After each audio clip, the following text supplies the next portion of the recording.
Early on in my staff reviews, my staff director would say, "Karen, you set good boundaries and then you completely break all of them."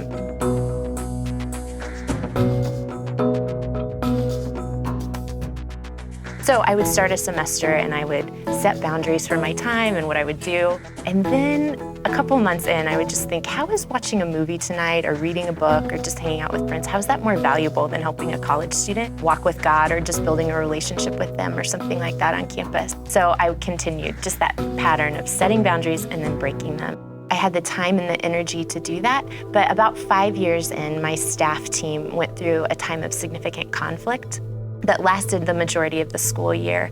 And even though in the end we experienced reconciliation, I really left the year just feeling emotionally and relationally exhausted.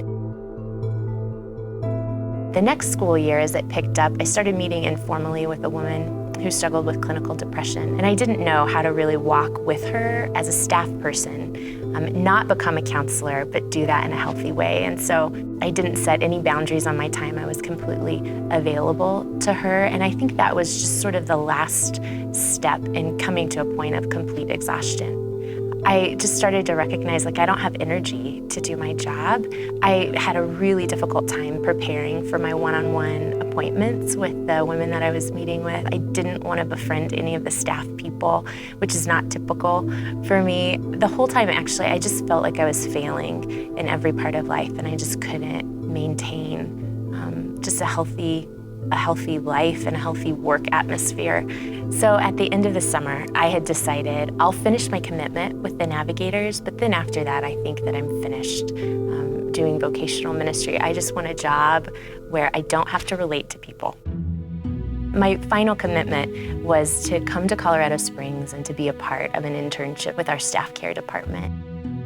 About 5 months into my internship, the two women that were meeting with me very wisely suggested that I take a sabbatical. I had only been on staff for less than 7 years at that point. I felt like I didn't deserve it. Like, there had been people who had been working for so much longer who had never taken a sabbatical, and so I was comparing myself to them and felt weak and embarrassed that I would need that. So I decided to take the minimum sabbatical that I could, which was 3 months, which turned into 7 months because I was so tired. And initially, I didn't even know how to rest. And so I started to think about what were the things that I did as a kid that were enjoyable for me.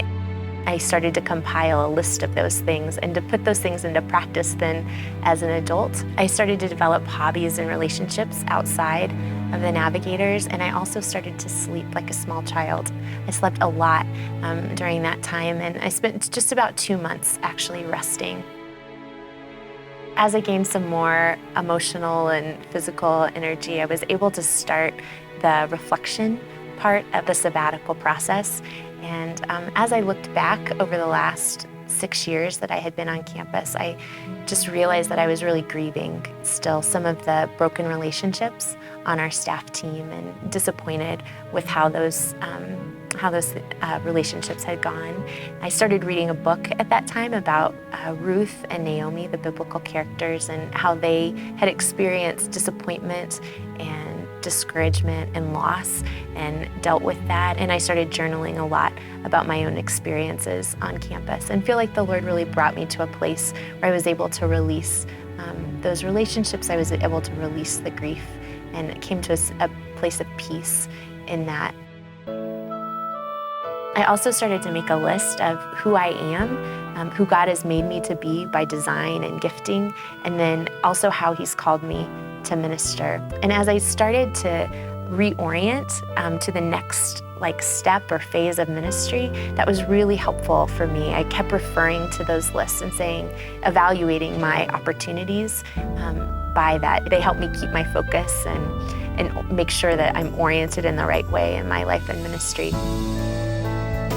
I don't think that I could have continued on staff with the Navigators if I hadn't taken those 7 months to reflect and to refresh and to gain some perspective and some health in my own life. I'm looking forward to the next time that I can take a sabbatical because I hope to be in a more healthy place, certainly to rest and have some time away from ministry, but I think it would be ideal to have a developmental sabbatical where you can really grow in knowledge and grow in depth and grow in relationship with Jesus rather than just trying to come back up to zero.